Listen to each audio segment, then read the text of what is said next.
يا صحابي وعاملين ايه؟ يا رب تكونوا بألف خير. النهاردة جايبه لكم طريقة الشيش طاووق. انا عندي صدور الفرخة مقطعاها حتت مربعات. تمام. التتبيلة بقى معلقة كبيرة، معلقة ونص كبيرة كده اهوت زبادي،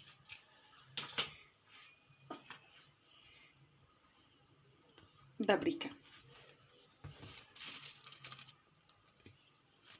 كاري، كركم،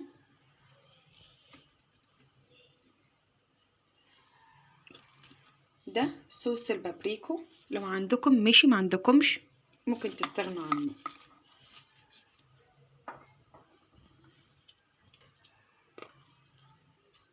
نص معلقة من السكر،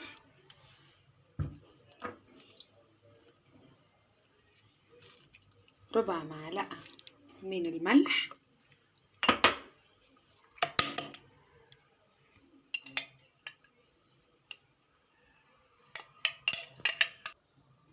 معلقة من الصلصة،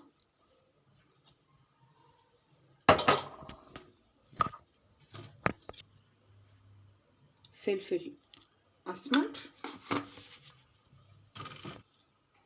بصل بودر وتوم بودر، كل ده وهقلبه واسيبه لمدة ساعتين في التلاجة. طلعتها من التلاجة بعد الساعتين اللي قلتلكم عليه. كنت مقطعة خضار طماطم وفلفل ألوان وبصل، وهنبدأ بقى نحشيها في الخلاية بتاعة الشيش طاووق. بتتجاب من عند أي واحد بتاع مستلزمات الحاجات ديت ورخيصة جدا. طماطمايه، بصلايه، قرن فلفل،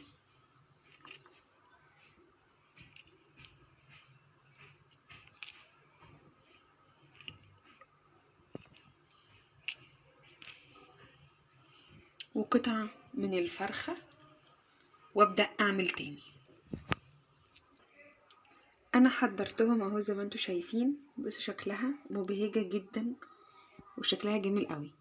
طريقة التسوية بقى اهم حاجة. طريقة التسوية احنا هنسخن صينية على النار وهندهنها بزيت وهنحطها، وانا معاكم برضو. انا حطيت اهي صينية زي ما انا قلت لكم وفيها حبة زيت، وهبدأ انزل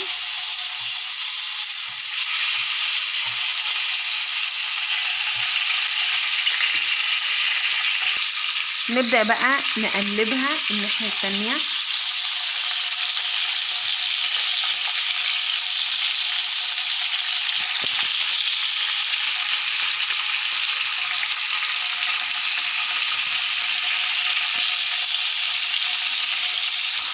بعد ما اقلبها الناحية التانية اطلعها بقى، اكون محضرة صينية تانية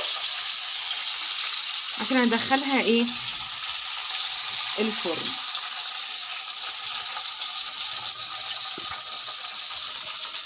هكمل وارجع لكم تاني.